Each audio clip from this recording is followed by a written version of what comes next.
Good morning, everybody, and welcome to this midweek update. It's Wednesday, the 9th of May. Just to give you a rundown of the news and economic data so far. Obviously, with bank holiday, we missed start of the week, so I'll just do a brief recap.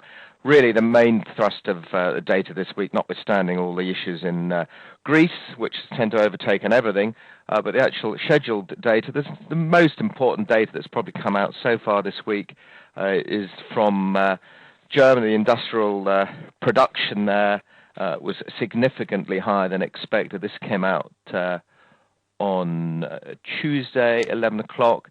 So just to explain what's gone on there, 2.8%, rather surprising, bearing in mind the manufacturing PMI from Germany 10 days ago or so, which was a lot weaker than expected, which is more of a leading indicator. So perhaps this figure of 2.8% may be adjusted in the coming coming month, bearing in mind that the previous month was minus 1.3, that was adjusted to 0.3, so possibly this is over-egged the pudding a little bit. Nevertheless, it is a very strong figure. The IMF basically said that Germany is heading for a domestic demand-led recovery, significant move really, and one that has sort of helped try and offset some of the poor news coming out of the Eurozone in general. Okay, well, we're here on Wednesday today. We've had the British Retail Consortium, their retail sales monitor, which was particularly poor, actually.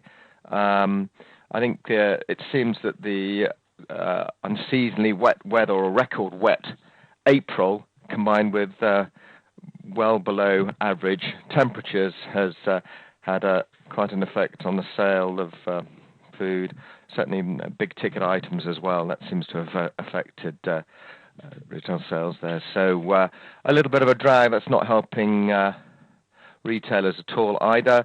Other than that, really, for the rest of the day today, that's Wednesday, nothing much really coming out.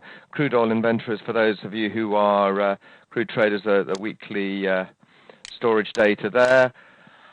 Other than that, it's really on to Thursday, and Thursday is quite a key day. The key day certainly for the UK. We've got the MPC interest rate decision. Obviously, we'll be keeping rates at 0.5%, but the key thing is what announcement, possible announcement on asset purchases, QE3 possibly. I think on balance, looking at the stubbornly high inflation, notwithstanding the fact that the numbers are pretty soft, and obviously with the recent GDP data, we have technically entered a recession, although I think that those figures will be revised.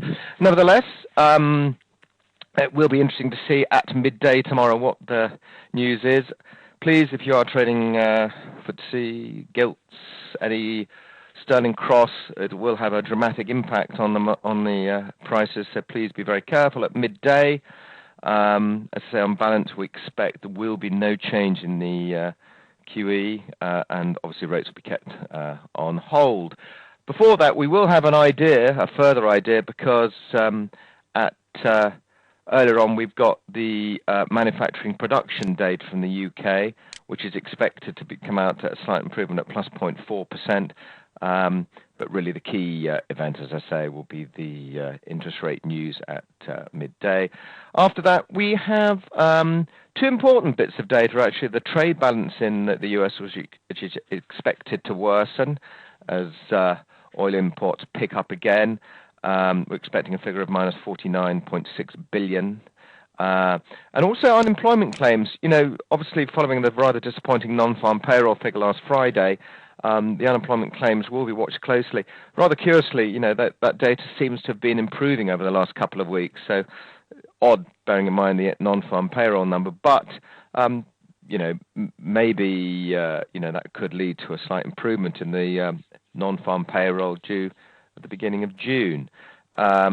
Certainly the numbers have softened a little bit in the US, and more talk of possible QE, etc., which we don't believe will happen unless there is a significant deterioration in the US. So really, we got two currencies, the euro and the dollar, both racing to the bottom, really. So that's partly one of the reasons, how to explain why the euro hasn't completely fallen out of bed with all this Greek news, which I will get onto in a second. Okay, other than that, we have on Friday inflation data. A lot of data out of China, CPI, PPI, industrial production, all numbers that will be watched fairly closely. It's in the middle of the night. We'll not be staying up to watch those. You can read those reports on our site on Friday morning.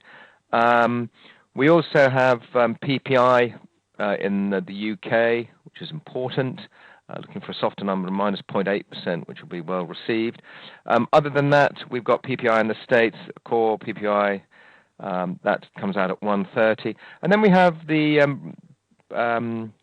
preliminary number from the University of Michigan, the consumer sentiment number, which is still holding steady, 76.5, so unchanged from the revised number from the previous month. And that is it on the data. I have roughly run into my time limit here, just to say all of this is pretty superfluous if the Greek news continues to be as negative as it is. Alexis Tsipras, the 38-year-old leader of this Syriza party, which is the anti-austerity party, they will not form a coalition, but it does pose a huge question mark over the whole existence of Greece within the monetary union, and that instability is causing the markets obviously to recoil. Equities down, bonds up, dollar up.